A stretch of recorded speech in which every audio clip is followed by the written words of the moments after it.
জয় মা কালী, জয় মা মনসা, জয় মা কামাখ্যা, জয় গুৰু সুৰজিত। প্ৰিয় শ্ৰোতা দৰ্শক বন্ধু বান্ধৱীসকল, আজি সামান্য ভিডিঅ'টি লৈ আপোনালোকৰ মাজলৈ আহিছোঁ। আপোনালোক পৃথিৱীৰ যিকোনো প্ৰান্ততে নাথাকক কিয়, শান্তিৰে থাকক, সুখেৰে থাকক, পৰিয়ালৰ সকলো সদস্যই আনন্দত দিন কটাওক, এয়ে মোৰ নেদেখাজনৰ ওচৰত প্ৰাৰ্থনা। আজি এই ভিডিঅ' যোগে আপোনালোকৰ ওচৰত মেষ ৰাশিৰ সম্বন্ধে কিছু আগবঢ়াম। পুৰণি জ্যোতিষশাস্ত্ৰ আৰু জ্যোতিৰ্বিদসকলৰ লিখা অনুসৰি অধ্যয়ন কৰি পোৱা তথ্য আজি আপোনালোকৰ মাজত দাঙি ধৰিম। মেষ ৰাশিৰ জাতক জাতিকে কেনে হ'ব পাৰে আৰু মেষ ৰাশিৰ জাতক জাতিকে কি কৰি ভাল পায়, মেষ ৰাশিৰ জাতক জাতিকা কোন বিদ্যা লাইনত বেছি আগ্ৰহী, এই তিনিটা কথাৰ বিষয়ে মই আপোনালোকৰ ওচৰত আজি বক্তব্য দাঙি ধৰিম। সাধাৰণতে মেষ ৰাশিৰ জাতক জাতিকাই অতি পৰিশ্ৰম কৰি খুব ভাল পায়, কঠোৰ পৰিশ্ৰমী। তেওঁলোকে যি কাম কৰিব বিচাৰিব সেই কাম শেষ নোহোৱা পৰ্যন্ত এৰি নিদিয়ে। দ্বিতীয় কথা, মেষ ৰাশিৰ জাতক জাতিকা সদায় ছায়েন্স বিভাগত আগ্ৰহী হয়।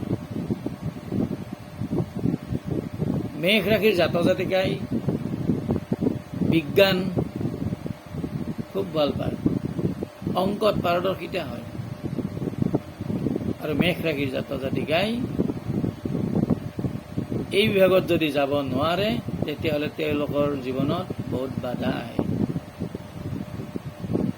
বাধা অহাৰ কাৰণটোৱে হ'ল মেষ ৰাশিৰ মংগল যদি দুৰ্বল হৈ থাকে, যদি মংগল গ্ৰহ পীড়িত হৈ থাকে, আৰু যদি মংগল গ্ৰহ শত্ৰু গ্ৰহৰ দ্বাৰা দৃষ্টি হৈ থাকে।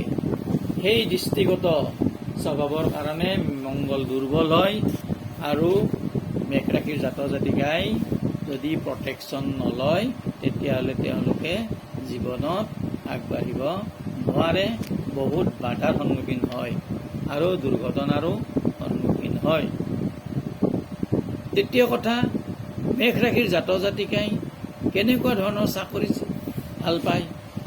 মেষ ৰাশিৰ জাতক জাতিকাই সদায় শাসন বিভাগ, ইঞ্জিনিয়াৰ, ডাক্তৰ, অংকৰ মাষ্টৰ,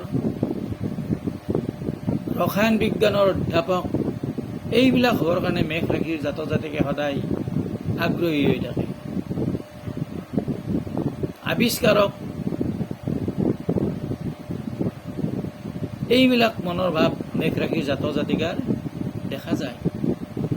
যদিহে মেষ ৰাশিৰ জাতক জাতিকাৰ ৰাশিৰ অধিপতি মংগল গ্ৰহ সম্পূৰ্ণ বলৱান হয় আৰু সম্পূৰ্ণ ডিগ্ৰী লৈ মেষ ৰাশি জাতক জাতিকাই গ্ৰহণ কৰে। সেয়েহে জাতক জাতিকা জন্ম পোৱাৰ পিছত অতি কমেও 6-7 বছৰৰ পিছত তেওঁলোকৰ বৰণীখন চাই অভিজ্ঞ জ্যোতিষীৰ দ্বাৰাই এই ব্যৱস্থাটো অভিভাৱকে কৰাটো খুবেই দৰকাৰ। কাৰণ বিধাতাই লিখে আৰু জ্যোতিষীয়ে তাৰ বিচাৰ কৰি প্ৰমাণ কৰে। বিধাতাই কপালত কি লিখে কিন্তু কোনেও নেদেখে, কিন্তু যিটো আমাৰ ফাউণ্ডেশ্যন, আমাৰ ৰাশিচক্ৰৰ যিটো ফাউণ্ডেশ্যন থাকে, সেই ফাউণ্ডেশ্যনটো বিচাৰ কৰিলে প্ৰতিটো ভাৱৰ, প্ৰতিটো ৰাশিৰ যেতিয়া অভিজ্ঞ জ্যোতিষে বিচাৰ কৰিব, নিশ্চয় জাতক জাতিকাৰ এই দুৰ্বল গ্ৰহৰ দৃষ্টিটো ওলাই পৰিব। জ্যোতিষশাস্ত্ৰ এটা আচলতে চিকিৎসা বিভাগ, এটা চিকিৎসা। কাৰণ মানুহৰ ভূত ভৱিষ্যতৰ কথা জ্যোতিষীসকলে ক'ব পাৰে যদিহে ভাল অধ্যয়ন হয়। যিবিলাক পুৰণি তত্ত্ববিদ আছিল, জ্যোতিষ তত্ত্ববিদ আছিল, তেখেতসকলে বহুতো গ্ৰন্থত লিখি থৈ গৈছে প্ৰত্যেকটো ৰাশিৰ গ্ৰহৰ কাৰকতা, নক্ষত্ৰৰ কাৰকতা, ভাৱৰ কাৰকতা ভিন্ন ভিন্নকৈ লিখিছে। গতিকে মেষ ৰাশিৰ জাতক জাতিকাৰ যিটো অংকৰ বিভাগৰ ছায়েন্স টেকন'লজি এইবিলাকত যিটো আগ্ৰহী, এই আগ্ৰহক যদি প্ৰাধান্য দিব পৰা যায়, মেষ ৰাশিৰ জাতক জাতিকে নিশ্চয় জীৱনত সুফল পাবই। তাতে আকৌ এটা কথা আছে,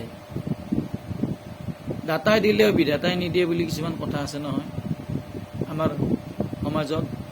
মোক দাতাই দিছে কিন্তু মই চেষ্টা কৰা নাই। মই যদি একো চেষ্টা নকৰোঁ যে মোৰ ভাগ্যত আছে মংগল ভাল, মই ভাল মংগলৰ দ্বাৰা পৰিচালিত, মোক মংগলে ৰিপ্ৰেজেণ্টেটিভ কৰে, গতিকে মংগল মোৰ সবল আছে, মই চেষ্টা নকৰোঁ, মই কেনেকৈ মোৰ কামবিলাক কৰিব পাৰিম? চেষ্টা লাগিব। গতিকে চেষ্টা অবিহনে কিন্তু কোনো কাম নহয়। দুইফালৰ পৰা যদি মানুহে ছাপোৰ্ট পায়, চাৰিওফালৰ পৰা যদি ছাপোৰ্ট পায়, তেতিয়াহ'লে নিশ্চয় ছাকচেছফুল হ'বই। গতিকে ভিডিঅ'টো যদি ভাল লাগিছে নিশ্চয় কমেণ্ট কৰি জনাব। নতুনকৈ ভিডিঅ' বনাইছোঁ, ভুল ভ্ৰান্তি হ'লে ক্ষমা কৰিব, আৰু নিশ্চয় ভৱিষ্যতলৈ ভালকৈ ভিডিঅ' বনাবৰ কাৰণে মই নিশ্চয় চেষ্টা কৰিম। আৰু কিছু কিছু কথা ক'বলগীয়া আছে, বহুত বেছি লম্বা হ'লে ভিডিঅ' ভাল নালাগে। গতিকে এইখিনিতে আজি এই মেষ ৰাশিৰ ভিডিঅ'টো সামৰণি মাৰিছোঁ।